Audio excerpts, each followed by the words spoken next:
Imagine standing on an open field in a scarlet coat, white crossbelts, and a tall black hat.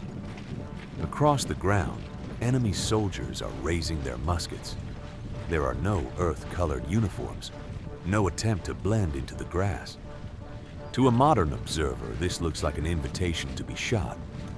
Yet, for generations, British troops wore red. French soldiers often wore white or blue. Prussians wore dark blue, and other armies marched in colors visible across a field. Why? Did commanders not understand that visible soldiers made easier targets? The answer is that an 18th century uniform had to solve a different battlefield problem. Modern camouflage helps an individual soldier become difficult to see, but armies of the musket age were more afraid of losing control of thousands of men in smoke, noise, and confusion. Bright uniforms were not chosen because visibility did not matter. They were worn because being recognized could be more valuable than being hidden. Black powder battlefields did not remain clear for long. The first volley produced a white cloud. The next added another. Artillery thickened the smoke, while wind pushed it across entire battalions. Within minutes, officers might see only fragments of the battlefield. In that environment, uniforms were part of the Army's identification system. Coat colors, cuffs, collars, headgear, flags, and other details helped soldiers distinguish one regiment from another and friend from enemy. That did not prevent every mistake.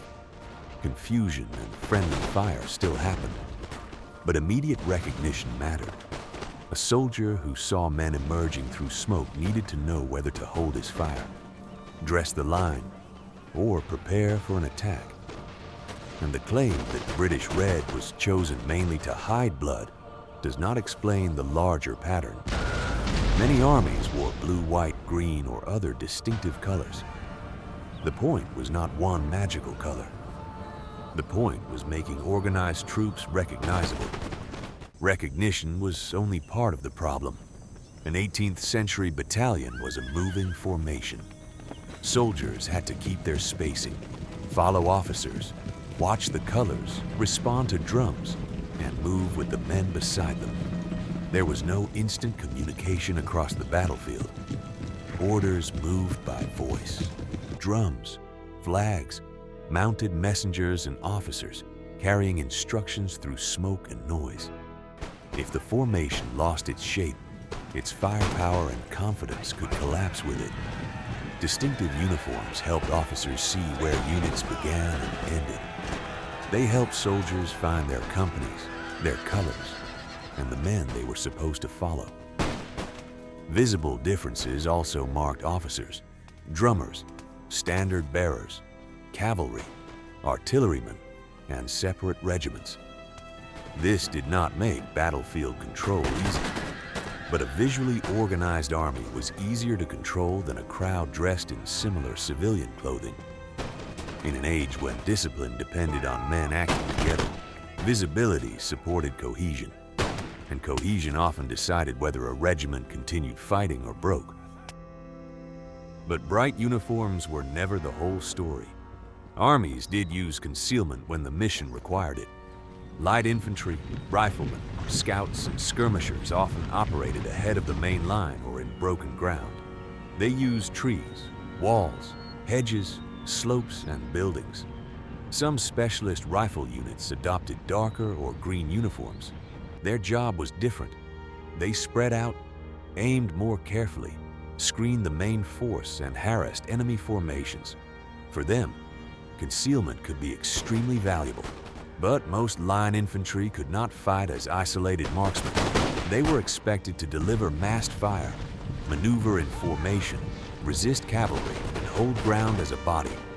A battalion of several hundred men with flags, officers, drums, and clouds of powder smoke was difficult to conceal whatever color its coats were.